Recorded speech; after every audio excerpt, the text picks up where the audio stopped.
نحمد و نصلی علی رسولہ الکریم اما بعد فاعوذ باللہ من الشیطان الرجیم بسم اللہ الرحمن الرحیم۔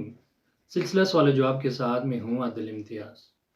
ایک بھائی ذخیرہ اندوزی کے بارے میں سوال پوچھتے ہیں کہ بعض اوقات ایسا ہوتا ہے کہ کوئی کمپنی اپنا مال مارکیٹ میں خوب مہیا کر کے کاروباری حضرات کو خصوصی امارات دے کر اپنا مال فروخت کرنا چاہتی ہے۔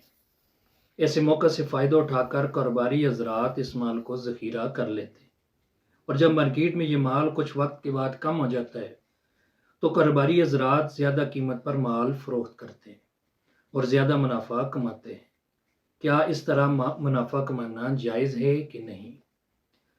تو میرے بھائی، ایسی ذخیرہ اندوزی جس سے لوگوں کو تکلیف ہو اور پریشانی ہو تو ایسی ذخیرہ اندوزی کرنا حرام ہے۔ حدیث مبارکہ میں ایسی ذخیرہ اندوزی کے بارے میں جو نبی صلی اللہ علیہ وسلم نے ایسے شخص کو ملعون فرمایا ہے۔ ایسی ذخیرہ اندوزی جس سے لوگوں کو پریشانی ہوتی ہو اور ان کی ضروریاتی زندگی کی چیزیں جس سے ان کا گزر بسر ہوتا ہے اور ضروری چیزیں ہیں ان میں اگر کمی واقع ہو رہی ہو تو ایسی ذخیرہ اندوزی کرنا حرام ہے۔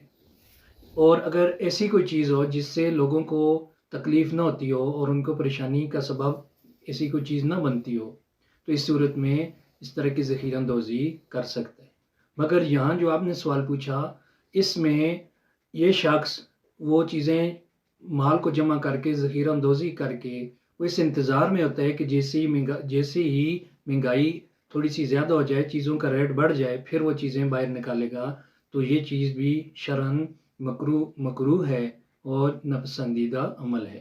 تو ایسی ذخیرہ اندوزی سے انسان کو احتراز کرنا چاہیے اور اس سے بچنا چاہیے۔